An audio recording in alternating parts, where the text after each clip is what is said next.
Welcome to the Fort Des Moines Museum and Educational Center here in Des Moines, Iowa. We are standing in the lobby of the Fort Des Moines Museum, and this is actually the third of 3 Fort Des Moines that were ever constructed.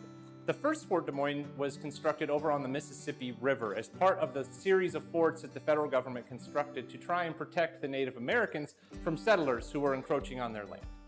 The second Fort Des Moines was built in what is now downtown Des Moines at the confluence of the Raccoon and Des Moines rivers. At the time, there was no city of Des Moines. The fort was the only thing there. But as the city grew up around the fort, they needed more space, and so they moved Fort Des Moines to the south side of town and to the present location where we currently stand.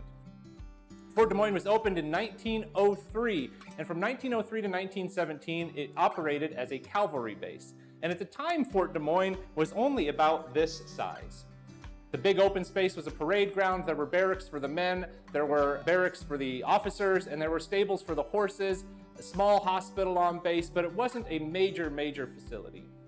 In 1917, we have our first major historical moment at Fort Des Moines, when the first officer training camp for African American men in United States Army history takes place on our site, and we'll learn more about their story when we go upstairs.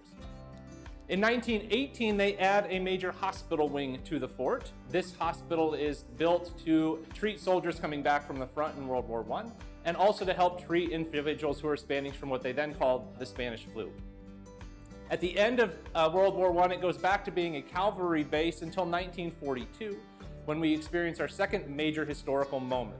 In 1942, the War Department decides to have the first officer training camp for women in United States military history, and they start to add on to Fort Des Moines to host these tens of thousands of women who will serve at the base.